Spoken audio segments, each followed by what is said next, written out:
Hi, and welcome to episode 4 of The Summer I Turned Swiftie. I'm Catherine, I'm Jessica. and we are two USA Today bestselling authors who became obsessed, I think is the right word, with The Summer I Turned Pretty, especially this summer. And we decided to do a podcast where we looked at the show through a Swiftie lens. I'm the Swiftie.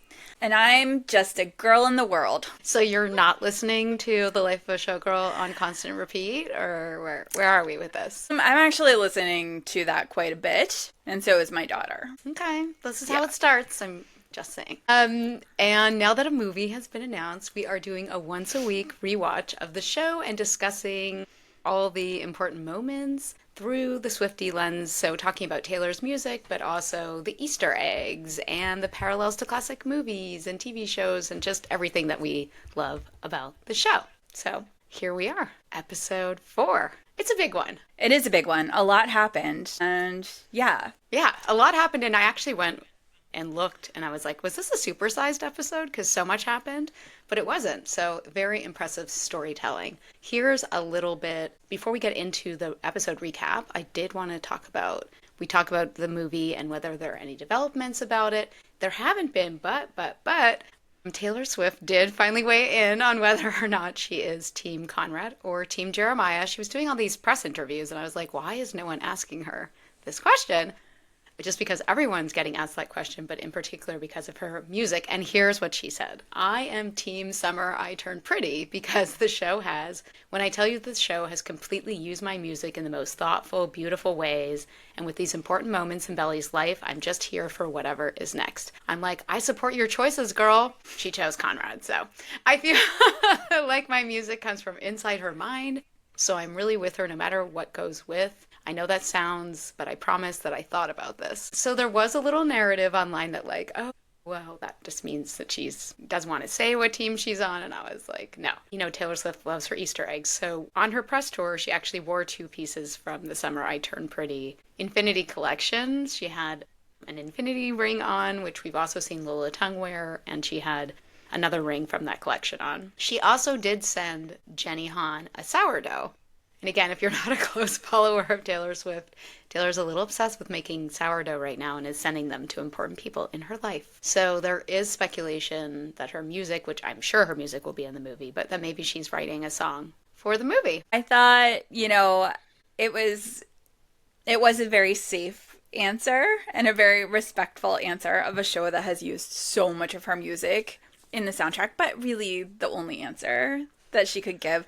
And also, I like the little Easter eggs kind of acknowledging, because really, she just spoke to the fact that they've used so much of her music and not to the whole premise for us doing this podcast, which is that Swifties ran with this show in a totally different direction than I think the average viewer did, which I, being average viewer, am still trying to catch up with this, and you can Swiftie-splain it all to me as we go. Well, I think and she kind of sidestepped that, but it was on New Heights this summer where she said the Easter eggs have reached like Zodiac killer level. Yes. Yeah. I mean, I feel it's very much that way in the show too. It is. Right? Well, and that was Taylor picking up on something that people have been saying online about her for a while. So she lets people know that like she's part of the discourse, even if she's not super online. I think, though, again, she has a marketing arm called Taylor Nation, who has been promoting the show pretty heavily as well. And so people were also saying on Twitter that they thought she hadn't watched it. And I'm like, oh, no. She's watching the show. She knows what's going on. So she for sure watched it. For sure. Yeah. We did also want to talk about some of the comments we've been getting online, and thank you for those. In particular, I feel like I've become the help desk for The Summer I Turned Pretty on my Instagram. And because I'm getting messages like 2, 3, 4 times a day asking me to explain some things that have happened in the show. And I am happy to take on this role. Okay? Yeah, I think you actually kind of designated yourself the unofficial help desk just by putting so much out there, and then it's all coming. Maybe, but keep it coming. Yes. We thought in particular that this comment on YouTube from Gencia Aviles 4359 was particularly poignant. So I wanted to share with you something I read online, don't know where. Apparently, Conrad decides not to give the infinity necklace after he saw his mother's present to Belly, and since he knows that she's dying, he decides not to outshine her with his own more meaningful gift. And that also explains why the reminder of Susanna's illness puts him in such a bad mood that he has to leave. I think it's a good reading of the situation. What do you think? What do you think? I loved that, and I agree. Once she said that, I could see that. I've seen it a few other places too, and I agree. Although in this episode, in his explanation to Belly, that is more in line with our original interpretation. He tells her he was embarrassed. You know, we know he doesn't always tell her everything that's on his mind. So I think that certainly could have been a factor. Maybe he was already feeling embarrassed, and then once he saw that happen, it was just kind of like a convergence of factors. I don't know. What do you think? Yeah, I agree. And I mean, I think, spoiler alert, Conrad, we talked last time about the secret gets revealed about Susanna and Laurel. Conrad does know that his mother is dying. I think that actually becomes pretty obvious that he knows that once we know what's going on, because everyone's been talking about how different he is and how different he's been since April. And it's clear that, we can put two and two together. We don't need to be Swifties to put that two and two together, I think. So, yeah, I think I like this explanation as well. I think it's an extra layer to what was happening in that scene, which brings us to this episode, which is called Summer Heat. Of course, every episode in every season has a word, and our word this year is summer. It's 1 week after Belly's birthday. Now, I did go back and look at the calendar because I'm crazy. And the show is... Get the spreadsheet back out. That's right. The show is taking place in 2022. So we figured out that, or I figured out, other people figured out that Belly's birthday is June 25th, which was a Saturday. And we do have a reference here to her birthday party being the weekend before. July 4th in 2022 was a Monday. So this might all be on a Monday. We also learn that Susanna's cancer was 3 years ago. So we had mentioned in one of the previous episodes that we didn't know exactly when she was sick the first time. But here we find out that it was 3 summers ago. So those scenes in the first episode where we see Conrad give her the muffin and Susanna has the headscarf on in the back was actually when Conrad was 14 and Belly was 12. So it's interesting. Or 13, sorry, 13. I actually thought it was closer to now because Conrad's not wearing his glasses, but interesting. So it's July 4th and Susanna is hosting a big party. John, the dad of Belly and Stephen, and his new girlfriend Victoria are coming up for it, but Adam, Susanna's husband, is not because he has to work. Conrad is happy his dad isn't coming to the party. John arrives with Victoria, who turns out is quite a bit younger. And Belly is particularly unhappy that she's there, though it does give her a chance to have a nice moment with Conrad, which we'll be talking about. Laurel is also unhappy that John is there, or nervous anyway. She's wearing makeup. But she's particularly unhappy that Adam isn't coming, so she reaches out to him. He arrives, much to Susanna and Conrad's displeasure.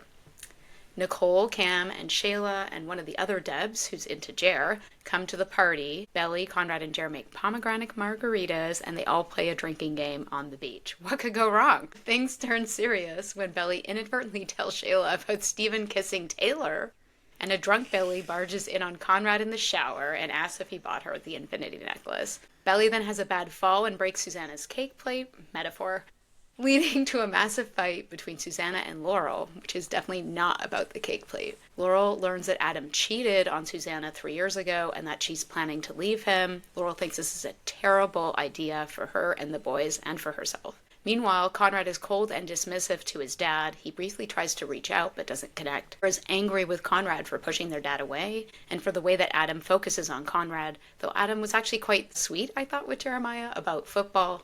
Laurel leaves the house, goes to a bar, and ends up hooking up with Cleveland in her car. Go, Laurel! But she does that after seeing Adam and Victoria check into the hotel, which is a detail that I missed the first time around. And then when Belly wakes up from her stupor, she has a conversation with her dad about loving Laurel, and he says he's always going to be a little in love with Laurel, and with Laurel about love in general, which we'll come back to. Belly goes for a swim, but instead she goes to talk to Conrad on the pier. It's not the beach, but it's close. It's almost on the beach. He admits the necklace was for her, that he was embarrassed to give it to her, and that she has an effect on him. And they almost kiss, but Jer breaks it up by shooting a firework. So, yeah, a lot happened, right? Yeah.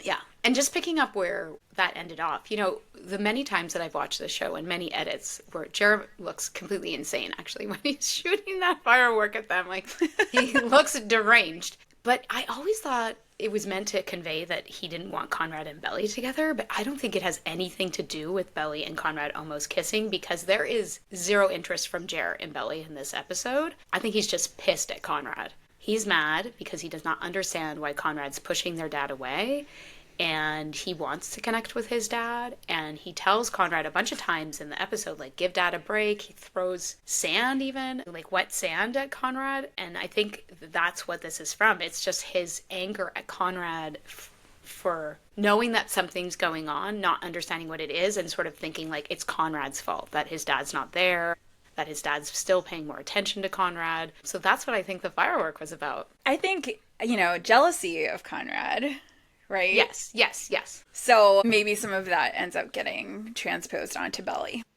Yeah, I mean, we don't want to spoil for episode 5, but I think right. A lot of the events that are going to take place in episode 5 are because of his jealousy of Conrad 100%. Yeah, yes. Exactly. So. Yeah, I think he thinks that Conrad's like sabotaging his happiness, and he wants to sabotage Conrad. But it was interesting to me, Adam later on, I think, becomes way more of a villain. And not that obviously we've learned something villainous about him here, which is that he cheated on his wife when she had cancer with his secretary. But he's actually trying here, right? Like, Laurel asks him to come, he comes, he's trying with the boys, he's trying to connect with Conrad. When he and Conrad have this little moment where Conrad tries to reach out and he is smoking, which I think is interesting that Conrad was smoking and then stopped smoking. He tries to apologize, and then at the end when he's saying goodbye to Jeremiah, and Jeremiah's like, oh, I'm not as good as Conrad, which is like a theme for Jeremiah. He's like, you always was faster than him. Like, he had nothing on you. Like, he's actually trying to be a good dad, I think. But something in this family and in this show is about a bunch of people who cannot see how other people see them and cannot see, like, what's right in front of them, right? Rewatching this reminded me of how happy I was the first time we met Adam because of the casting of Tom Everett Scott. And so much came out, or ended up coming out, in season 3 with people saying, gosh, I don't think it's that big of a mystery why so many people from like Gen X are sucked into the show. This is so coded for, people are putting up all the side-by-sides of Leo DiCaprio in the late 90s and Conrad, and the way their hair is and their facial expression and the way things are framed, and even Jenny Han using a song from Romeo and Juliet in one of the scenes. And that all made me feel very validated in the fact that I am a Gen X person who got sucked into this show. But Tom Everett Scott, hello, that thing you do. I always just thought he was so great, and he will always be Shades to me, the drummer from the One Hit Wonders and That Thing You Do. When he first and when he first walked in, I was like, oh. And there is something that happens where your old teenage heartthrobs get cast as the dad, Right. It's a sad moment.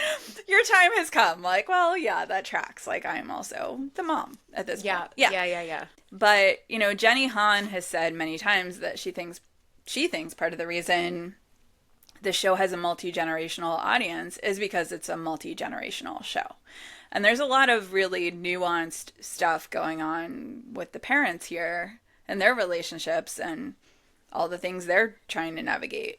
So I was excited. It reminded me how happy I was to first meet that character. And then, yeah, he's not as bad as I remembered, and in a lot of ways better. Yeah. I mean, he yeah. kind of becomes eventually sort of like a comedic relief, but he becomes like a meme. A meme. Almost. He becomes a meme. He does. Yeah. He does. But at this point, no. And I think you're right. There is a whole duality going on. So there's this like super serious, stuff going on at the parental level, right? Like Susanna is dying. She's keeping that as a secret.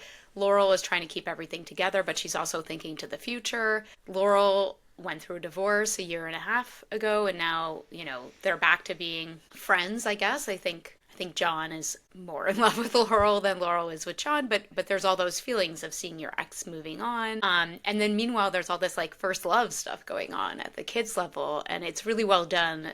Like, that fight between Susanna and Laurel is exactly the kind of fight that you have with someone you've been friends with for 30 years or whatever. And it's it's not about the little thing that happened in that moment. It's both of them are using their weapons against each other because they know everything about each other and they know how to hurt one another, and it works, right? Like, And up until this episode, Laurel has been kind of the one person in the house who we know of that is in on everything that's going on with Susanna, but it turns out she's not. It turns out she's been really oblivious to this one big thing. Yeah. That Susanna does not want Adam there. yeah, well, Like, 100%. Kind of dense, kind of missed that maybe a little bit. Yeah. Yeah, yeah, and maybe Susanna, part of her anger is like, how could you not know that? Yeah. And ask me about this before, like, and interesting that Susanna kept that secret from her for 3 years too, right? Yes. Like, that's an interesting nugget about their friendship. And as you know, I've been sort of dissecting the pilot episode, and there are a couple of scenes in the pilot episode of Susanna and Laurel. When Susanna goes to the country club, there's a lot more in the pilot than we see, and then juxtaposed with the scene of Laurel at the bookstore, and they're both acting outsized in the same way, but it's like an interesting window into their character, I think, and we see more of that here. They're reacting to one another in how they go about this.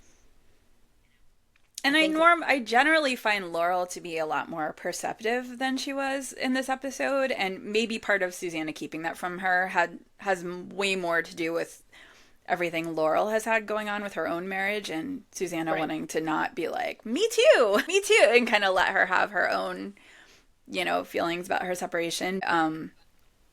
Yeah, she dropped the ball a bit here. She dropped the ball. Yeah. Yeah. They'll find their way back to one another. Yes.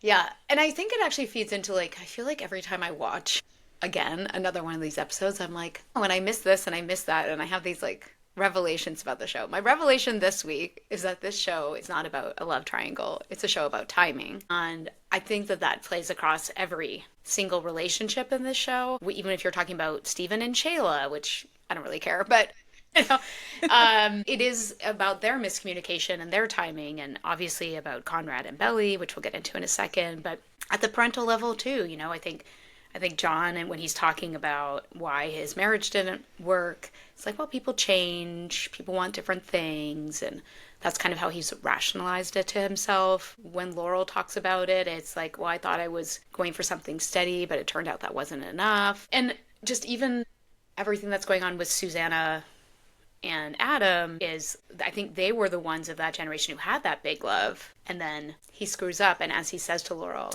I fucked up exactly like you thought I would, which is so telling of a sort of deeper history between them. Mm-hmm.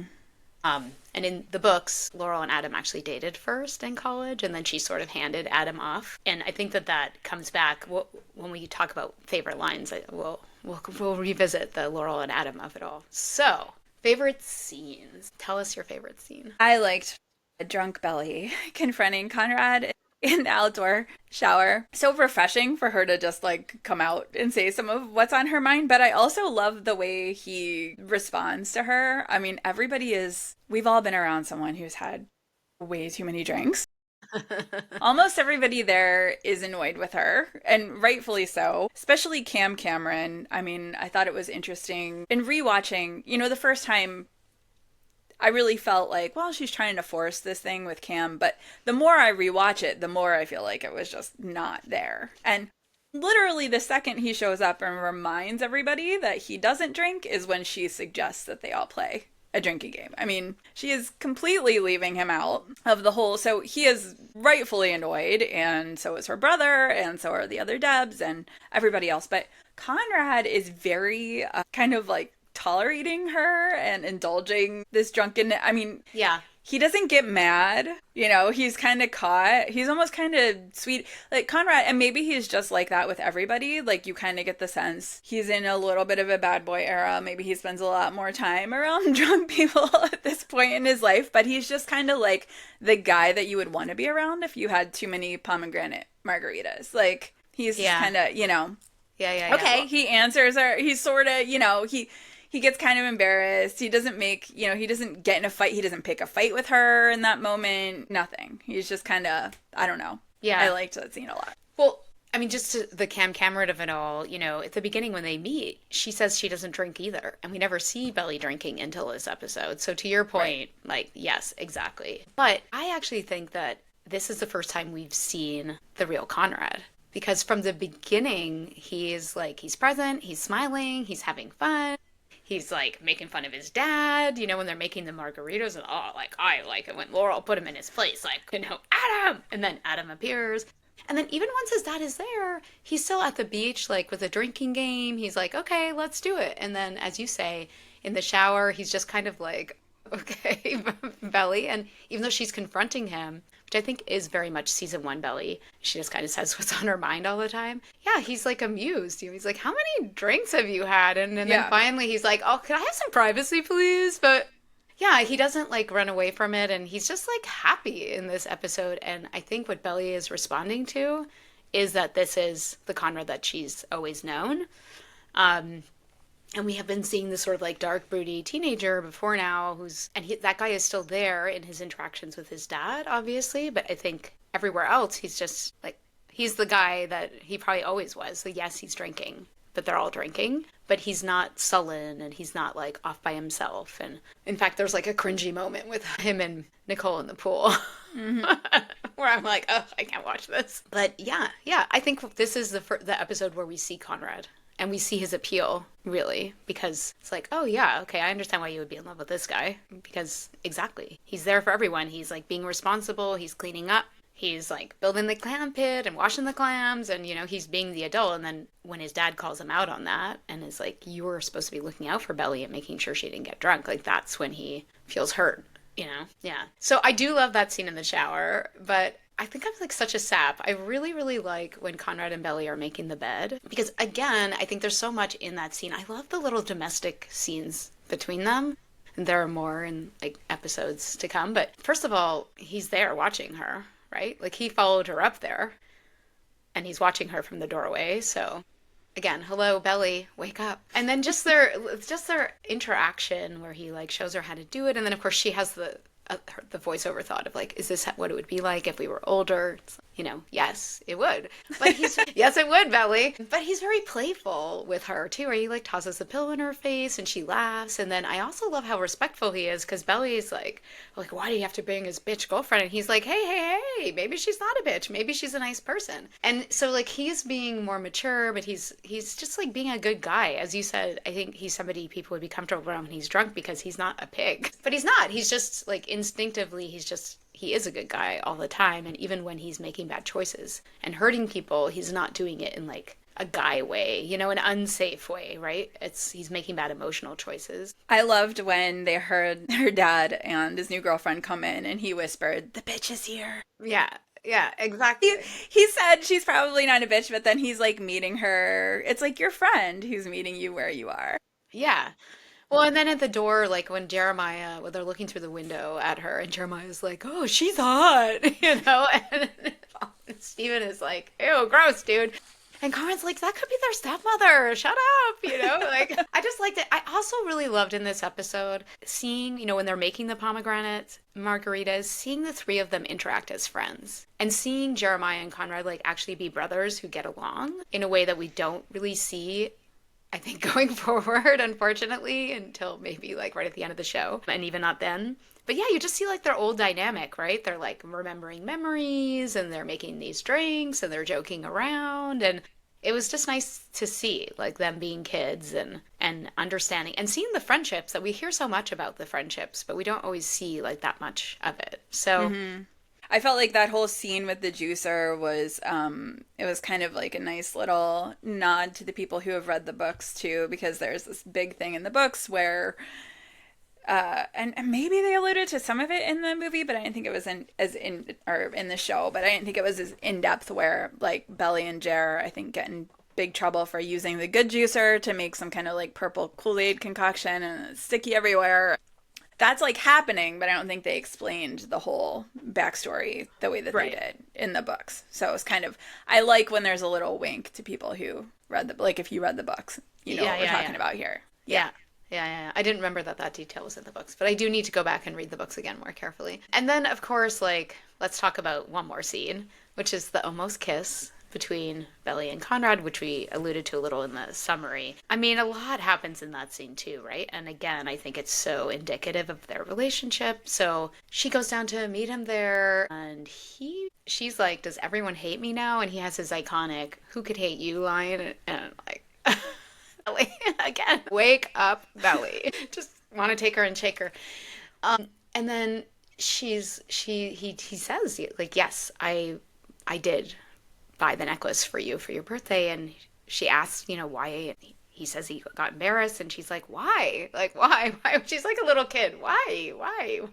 And he says, you don't know the effect that you have on people. And this is echoed later, much later. She says, like, I don't know what you're talking about. He's like, yeah, you do. If you think about his scene in a kitchen, Jessica, that, where he says the same thing, like, yeah, you do, they remember everything anyway. And, or at least Jenny Han does. And then he leans in to kiss, and then Jeremiah breaks it up with a firework, and they could have still kissed afterwards. Like, it's so interesting. It's super weird afterwards. They don't even look at each other. She looks away and he's looking at her, and then he looks away, and yeah. I mean, another way this scene could have gone is that they could have laughed and been like, Jeremiah, what the fuck? And then they could have kissed anyway, but they don't. Yeah. So I guess to suivre, as we say in French, to be continued. Well, and his two lines of dialogue there contradict each other, because he says, you don't know, and then he says, no, you do know. You do. That's true. I was thinking that as well. I'm like, okay, I don't know if this is my favorite dialogue, but maybe it's also indicative. But yeah, I mean, because I think he is saying, if you want to go on a deeper level, like, you're acting like you don't know, but you do. And this will tie up with something he says in the next episode to her, about how she's kind of like in denial. And I think he sort of senses that. I think he's sort of like, I am sending you a lot of signals and you are not receiving them. So was that your favorite line? Did you have a favorite line in this episode? No, I think actually my favorite line is when she's talking with Laurel about love. And she says, how do you know when it's the right person? And then Laurel says, you'll know when you want to be with that person no matter what. Too hot, too safe. You won't care. It'll just feel right. And I think that that's eventually, I hope, what Belly finds, which is, that love that does feel essential and necessary, but is also protective and cozy and homey. Yeah, I think that was like a really nice way of describing it. And Laurel doesn't have that. It's a bit sad. Because Laurel has felt the too safe, and she's felt the too hot, but she hasn't felt the both of them together. And the too hot, I think she's referring to Adam. I think she and Adam, when they were together, were kind of explosive. And we see that through the show. Like, their interactions are always very charged. And I think that that's what that is. I saw someone online saying, like, in the movie, are they going to get together? And then people are horrified because, of course, that would make Belly and Conrad siblings. And I was like, yeah, but I kind of want it to happen. I don't know. Anyway. That's an interesting theory. I mean, I knew that was your theory. I've seen your videos about Adam and Laurel. I don't know. I'm still deciding what I think of it. All right. Well, keep it in mind. Keep it in mind as you watch. I am keeping it in mind, yes. Yeah. And I loved the line where I had remembered that this happened, but just when she tells him in the shower, I was like, gee, with wet hair, it's so romantic. And then as soon as she sobers up, she's like, oh my God, I cannot believe I said that. But what it reminds me of now is in the later seasons, there were always people online who were all the Swifties online who were dissecting the show the next day, who would always say, like, if there was ever a scene where Conrad had wet hair, there was like this wet hair theory where they're like, oh, he's trying to be romantic. He's trying to remind her, which I don't know if that was ever really happening, but it was funny kind of going back to the origin of it all. Yeah, I think it was definitely happening in one episode, which we're going to have a very special Christmas episode, and we're going to talk about Christmas. And yeah, I think he was doing it on purpose, at least once. Would love to think he was doing it on purpose. Just like in Infinity with his hands. He's an intentional guy. It is a great line. It makes me think, of course, of the BBC Pride and Prejudice, where Darcy is walking out of the water in his wet shirt with his wet hair, and it's like the most romantic scene in the show. I do And think he's just like, what's romantic about wet hair? I know, because he's a dude. But remember, he remembers everything Belly's ever said to him. So yeah, he does remember. And it is fun when she talks about it with Laurel too, and she's like, "I told Conrad that." And Laurel, when she's like, "I barged in him in the shower," and Laurel's like, "Was he naked?" But she doesn't even seem that upset. I think is hilarious. Of course, we've also skipped over another funny line, which is when she says to Conrad, "I think my mom just got railed," which is yeah. Yeah. And he's Shoot. like, by who? I know. Hilarious. I don't know. I feel like we're skipping over Laurel kind of a lot, even though I guess we talked about her. Catherine and I have decided that we would be friends with Laurel. 100%. Our friend Laurel. Yeah, I really do appreciate even just the scene where she's talking with Cleveland in the bar. I really appreciate the way that she's written as a writer. There are so many writers depicted on series and movies and not really books. Series and movies in very unrealistic ways that do not ring true if you actually are a writer. And Laurel is so realistic. And yeah. Totally. I think, I referenced that scene in the episode 1 where she is in the bookstore, like riffing on Cleveland. And like, who is this guy? And look at this author photo, and he's wearing glasses because he probably pretends, and he doesn't wear contacts, and blah, blah, blah, blah, blah, blah. And I connect so closely with Laurel there because I'm like, I am totally Laurel. I would be that person who's dashing around the bookstore feeling bad for myself because they don't have enough copies. But then it turns out that she really likes his book. Yeah. And it turns out she kind of likes the guy behind the book, and he's there, there's obviously a status difference between them, but they can still have a very real conversation over a drink at the end of the day. Yeah, and she's just sort of feeling like, he says, I wrote this book and now everybody wants the same book from me. And she's like, I get it, but also nobody ever wants another book from me, which is a very real feeling. I think I've said before, not in this context, but in others, that like it's hard to get published, but it's even harder to get published a second time in a lot of ways because people are willing to give the benefit of the doubt and a chance to a debut, but past that is harder, especially if your first book doesn't do that well. So yeah, the Laurel is definitely feeling that. She's not writing anything. She doesn't even know what she wants to write. And I do like these little glimpses into that. I think they're very well done. It makes her character seem very authentic and relatable, and can't really speak to what happens in the car. Like, why are they in the car? Doesn't he have like a whole house or something that he's renting? I know. But, you do you, Laurel. I think they wanted a little shocking moment and they got it. I remember watching that scene for the first time and I was like, oh my God. Yeah.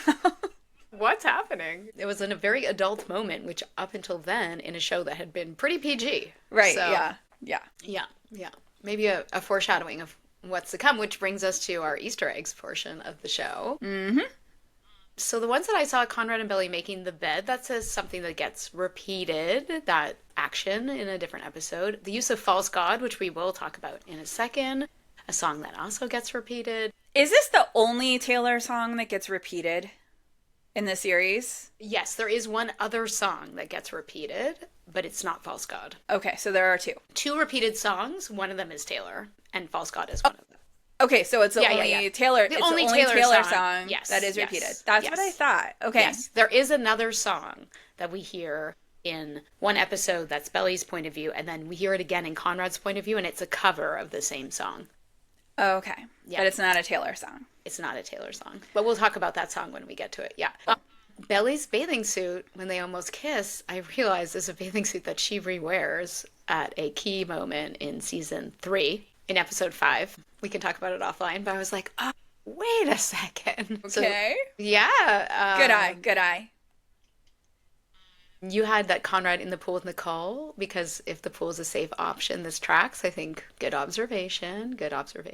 And fireworks as a very overt metaphor, of course. It's a fireworks show, and Belly's saying she doesn't think she feels fireworks for Cam, and then this will get picked up again in later seasons. Absolutely. I think that's it. I didn't do a screenshot of her room when she was in there. I'm still looking for the unicorn. I think it's in her room yet. I mean, it should be there. It's got to be there somewhere. But I don't know if it's actually in the set of her. If you guys know, put it in the comments, because somebody knows. Somebody knows. Somebody has done a frame. That's what I'm learning.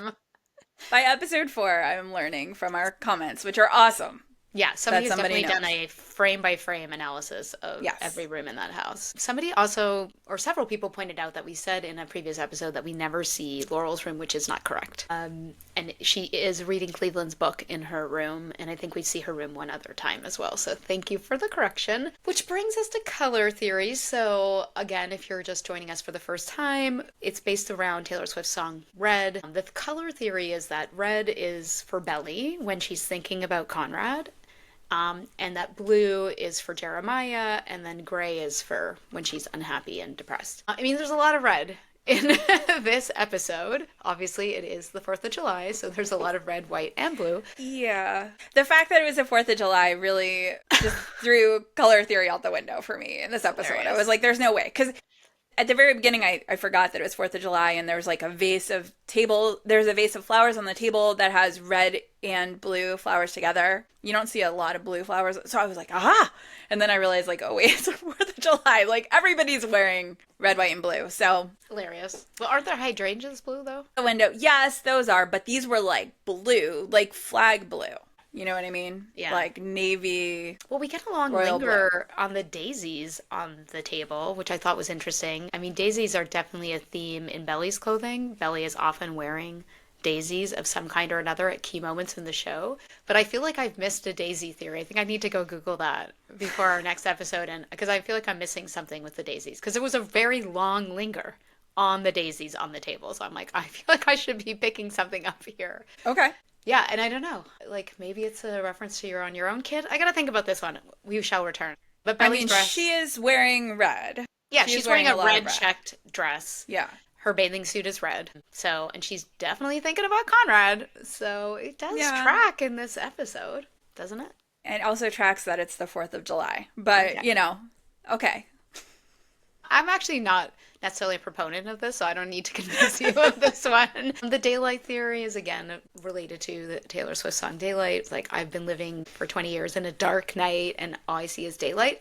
I think actually, like, the more I watch, the more I'm convinced it's the opposite. Because Conrad and Belly, all the important scenes between them seem to happen at night. So at night by the pool, and their first kiss here, at night on the beach. And that they lean into that even more as the show goes on. A lot of really important things happen between them at night. So maybe by the end of the show, they step into the daylight.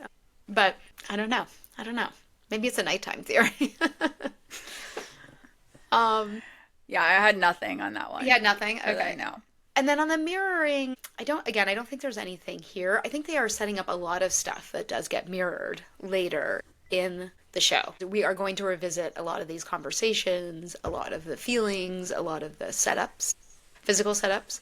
But my other sort of revelation for the week is that I think Belly and Conrad are on the same journey. They both need to grow up, face things about themselves, and come to the realization that the person that they think they're meant to be with is really that person. Because I think they both sort of question that. Like, despite the fact that Belly overtly is like, I've been in love with Conrad my whole life, once the real person is in front of her and offering himself to her, she's scared and she pulls away. And I think Conrad, without giving anything away, has kind of been fighting a little bit that she's his person. And then once he gives into that, he totally gives into that. But he's also scared and he's also pulling away from that idea. Because I think that, like, there's so many big feelings here. And the idea that you've, like, met your person when you're 15 and 17, even though we talk like that when we're that age, the idea that that could actually be the case is kind of terrifying, I think. I agree. Yeah. So they're on that journey. Which brings us to the Taylor of it all. So we have False God, which is off of Lover, and up to this point, I realized every single Taylor song in the show is from Lover. So we had Interesting. Cruel Summer, we had Lover, and now we have False God. So obviously at this point, Lover was her first album that she owned herself. It was her 7th album. It's her first album that she owned. In 2022, she did have already a couple of re-records out. But what's interesting is that some of the songs that they get to use in the show were first heard in their re-recorded version in the show. But not to now. Now it's all Lover songs, which is so interesting to me. It's possible she was writing the show while listening to Lover. It came out in 2019.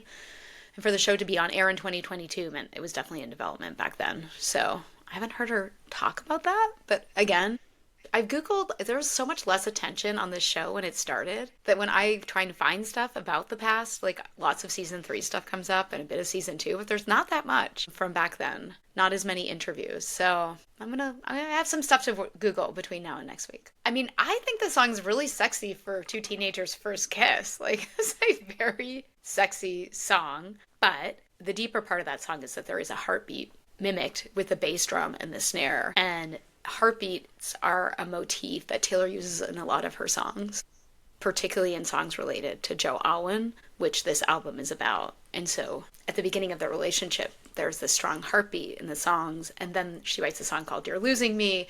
And there's literally a line is, my heart won't start anymore for you. And then the goodbye song that she writes to him on Tortured Poets, So Long London, her heartbeat is restarted. And it kind of accelerates through the songs. It's interesting. I didn't know any of that. Yeah, well, and Jenny didn't either when she used this song back in 2022 because we didn't have You're Losing Me. We didn't have, we definitely didn't have So Long London, and they were still together. Anyway, I think it's interesting. And then like one more little thing there is that it's a track 13 on Lover, and 13 is like Taylor's favorite number.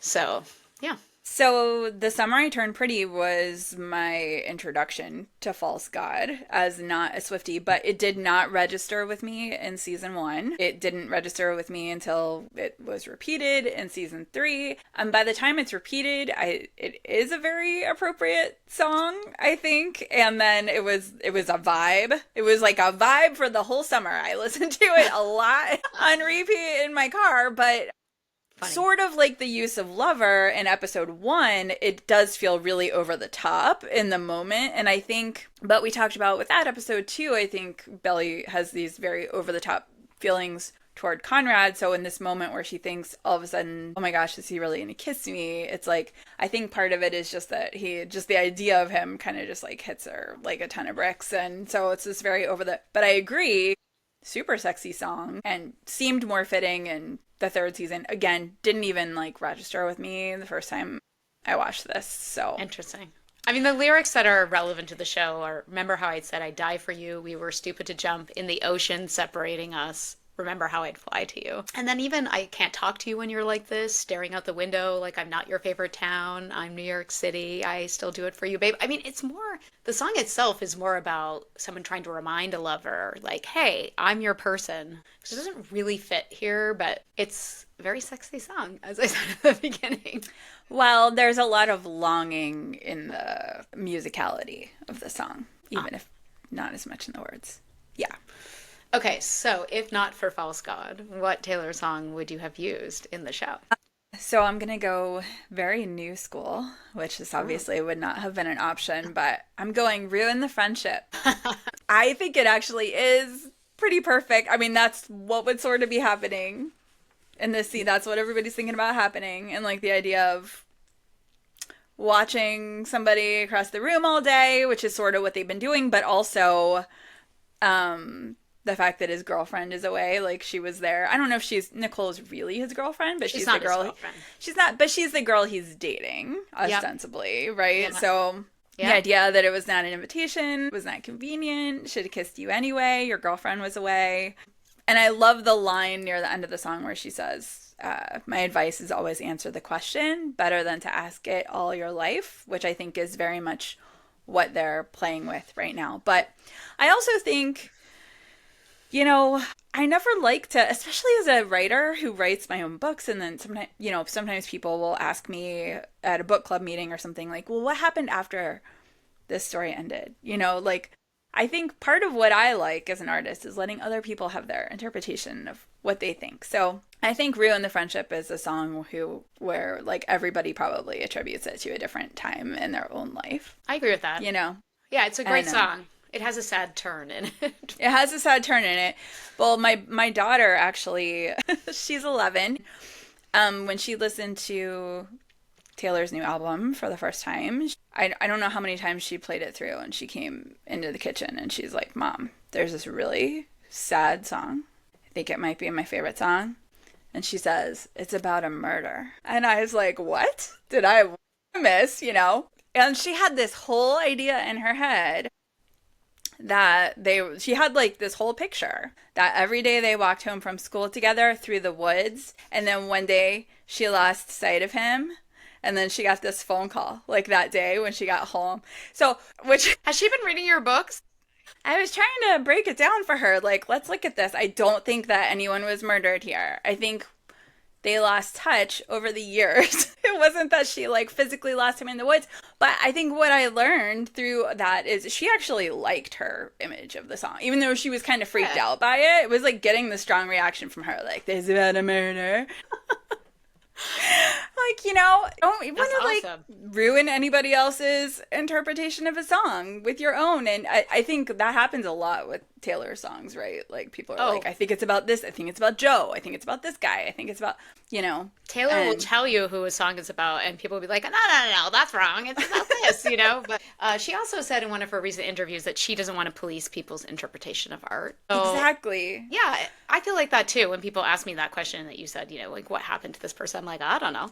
What do you think happened? Whatever you like to imagine happened to them. I stopped thinking about them 2 years ago, so I have no idea. I loved that interview with Taylor because she said, I'm not the art police, but the underlying idea is there are no art police, Well, like, there are art police, but there shouldn't be, I think. There shouldn't be. There shouldn't be, yes. Exactly. Yeah, there's some great edits to ruin the friendship and this show, by the way.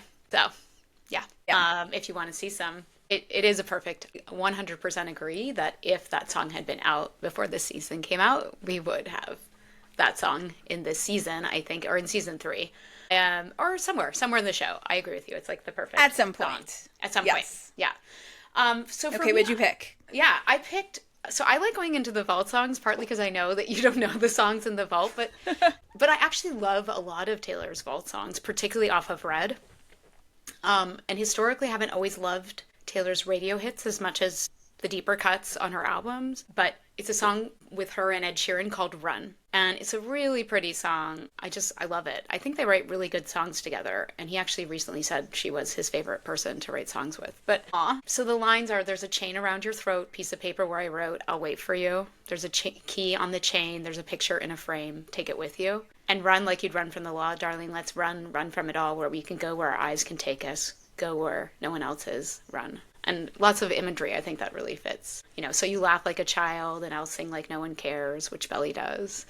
Not to be one, no one to tell. I could see this you 100 times. Pale blue sky reflected in your eyes. Anyway, it's just a very like sweet song about them, in my mind, or a relationship like that, And the note from the locket, you keep it in your pocket.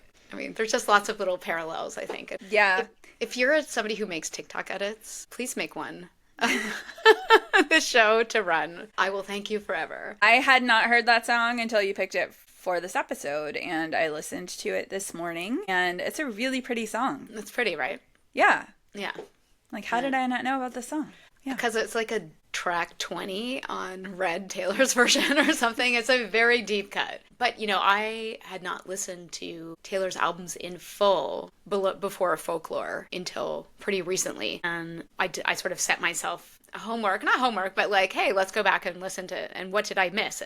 Like I said, in particular on that album, there's a lot of really good, there's another song called Babe that I love. And guys, you can tell me this in the comments. I know I'm outing myself as a sap, okay? Like, these are songs that people hate. But don't be my art police, all right? No like art police. No. I like them and Taylor likes them, so that's all that counts. Okay, so that is our episode for this week, but I did want to talk about one more thing and launch another potential theory, because we are coming up on episode 5. And a little bit of Swiftie lore, which you may or may not know, Jessica, is that Taylor Swift's track 5s on her albums are always traditionally reserved for her most like vulnerable, emotional, and personal songs. And this is something that she was doing unconsciously at the beginning of her career, and her fans noticed, and then she's kind of adopted it and does it intentionally now. So it doesn't always mean it's going to be sad. So if you look at Life of a Showgirl, eldest daughter, right? Eldest daughter. Yeah. So she externalized the choice, as made something that's like the most personal to her. On Tortured Poets, it was So Long London, which is a devastating song. Songs like The Archer, songs like White Horse were track 5s. If you go back and look at the track 5s, you'll see And what I'm saying is, I think that episode fives in the show are just as important. You think Jenny Han is doing it on purpose? I do, but I think there's also like a narrative structure, right? So in this season, we have 7 episodes. So obviously, track four. Episode four is a turning point, but episode five is one where I think a lot of the dynamics for the rest of the show get established, if you think about it. Episode five in season two, also some pivotal things happen when we get there. If I can make myself rewatch that season, no, I will. It's fine. And then obviously, episode five in season three is so crucial. So Okay, I did crucial. not know about this theory.